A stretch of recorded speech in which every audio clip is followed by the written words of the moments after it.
பெயர் என்பது நம்முடைய அடையாளம், பெயர் என்பது நம்முடைய உயிர். ஏன் நாகப்பட்டினம் தானே உங்க ஊரு, உங்க ஊரோட பேரு. நாகப்பட்டினம் வெறும் பேராங்க? சொல்லுங்க, நாகப்பட்டினத்துல பிறந்தவங்க சொல்லுங்க, நாகப்பட்டினம் என்பது வெறும் பெயர் மட்டும்தானா? இயற்கையின் பேரழிவை நெஞ்சில் தாங்கி மீண்டும் எழுந்து நிற்கக்கூடிய தன்னம்பிக்கையின் அடையாளம் தானங்க நாகப்பட்டினம் என்கின்ற பெயர். அந்த பெயருக்குள்ள எவ்வளவு பெரிய அழுத்தமான வழி இருக்கிறது. மரணத்தை தாண்டி வந்த ஒரு உயிர்த்துவம் இந்த வார்த்தைக்குள்ள இருக்கிறதா இல்லையா? நாகப்பட்டினம் என்பது வெறும் பேரா? ஒவ்வொன்றுக்கும் ஒரு அடையாளம் இருக்கிறது சார். தரங்கம்பாடின்னு ஒரு ஊர் இருக்கு இல்லையா, அது எவ்வளவு பெரிய தமிழுக்கு ஒரு அரங்கம் பாடி தந்த ஊர் என்றால் அது தரங்கம்பாடி தான்.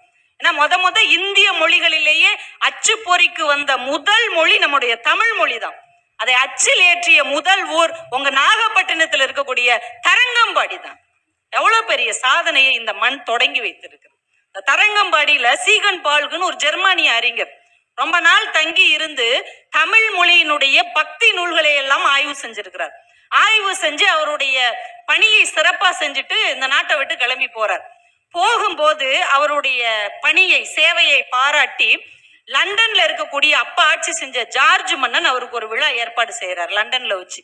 இவர் அந்த விழாவுக்கு போயிருக்கிறார். மேடையில் அவரை உட்கார வச்சிருக்கிறாங்க. அந்த விழாவில் பாராட்டு வழங்குறவர் சொல்றார், சீகன் பால்கு அவர்களே, உங்களுக்கு நாங்கள் பாராட்டு விழா ஏற்பாடு செய்திருக்கிறோம். நாங்கள் ஆங்கிலேயர்கள், ஆனால் இந்த பாராட்டு பத்திரத்தை நாங்கள் லத்தீன் மொழியில் எழுதி இருக்கிறோம். ஏனென்றால் லத்தீன் மொழி என்பது எங்களுடைய தேவ மொழி, அதனால அந்த மொழியில உங்களுக்கு எழுதி இருக்கிறோம்னு பரிசை கொடுக்குறாங்க. அந்த பாராட்டை வாங்கி வச்சுட்டு அவர் ஏற்புரை பேச வரணும் இல்லையா, அவர் இப்படி தொடங்குறார்.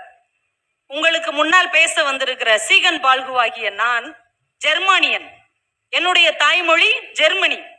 பாராட்டு விழா நடத்துகிற நீங்கள் ஆங்கிலேயர்கள், உங்களுடைய தாய்மொழி ஆங்கிலம்.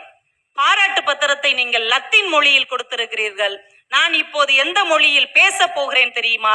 உலகத்தில் தொன்மையும் பக்தியும் அக்கறையும் நிறைந்த தமிழ் மொழியில் உங்களிடம் பேச போகிறேன் என்று சொல்லி லண்டன் மண்ணில் ஒரு ஜெர்மானியர் தமிழில் பேசிய வரலாறு நம்முடைய வரலாறு.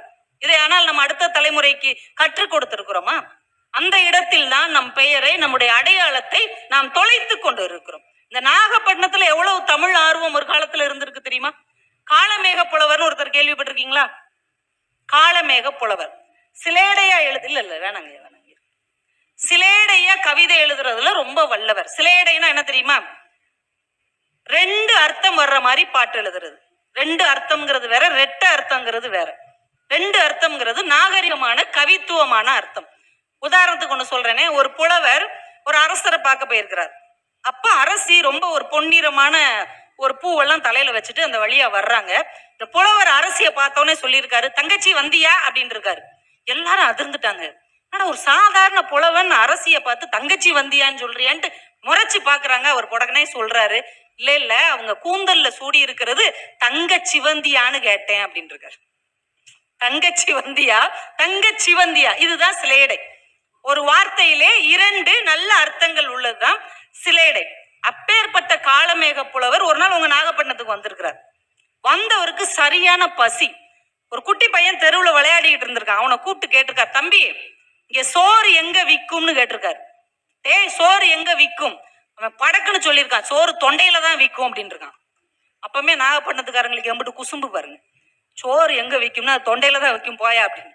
அவர் ரொம்ப கடுப்பாயிட்டாரு. இந்த புலவர்களுக்கே ஒரு குணம் உண்டு, கோவம் வந்துட்டா சாபம் விட்டுருவாங்க. இந்த பயலை சும்மா விடக்கூடாதுன்னு ஒரு கறி துண்டை எடுத்து சோவத்துல எழுதினார். அவனுக்கு சாபம் விடுறதுக்காக ஒரு வார்த்தை எழுதினார், பாக்கடிக்கும் பாலகருக்கு நாக்கு அப்படின்னு எழுதினாரு. சாப்பாடு போடுறாங்க சாப்பாடு போடுறாங்கன்னு அப்படியே போட்டு ஓடிட்டார்.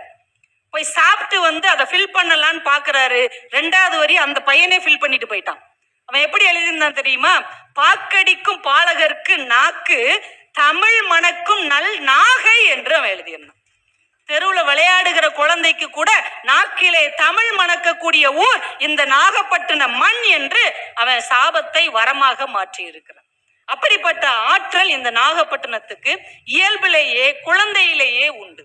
ஆனா நாம இன்னைக்கு அதை வளர்த்து இருக்கிறோமா அப்படிங்கிறத நாம சிந்தித்து பார்க்கணும். நாகப்பட்டினத்தை நாகை அப்படின்னு சொல்லுவாங்க சுருக்கி. இப்ப ராஜபாளையத்தை ராசை அப்படின்னு சொல்லுவாங்க. நாகப்பட்டினத்தை நாகை அப்படின்னு சொல்லுவாங்க. நான் யோசிச்சு பார்க்கிறேன், ஒரு மனிதன் நல்லவன் அப்படிங்கிறதுக்கு என்ன அடையாளம் தெரியுமா? அவனுக்கு சுத்தமாக இருக்க வேண்டும், அவனுடைய கை சுத்தமாக இருக்க வேண்டும். பேசும்போது அவன் வார்த்தையில நாக்கு சுத்தமாக இருந்தால் அவன் நல்லவன், அவன் செய்கிற செய்கையிலே கை சுத்தமாக இருந்தால் அவன் உத்தமன். எங்கே வார்த்தையில் சுத்தமும் செயலில் சுத்தமும் இருக்கிறதோ அந்த ஊர் இயல்பாகவே முன்னேறும், அது நல்ல ஊர். அதனாலதான் நாகப்பட்டினத்துக்கு நாகை என்கின்ற வார்த்தை மிக இயல்பாகவே அமைந்திருக்கிறது.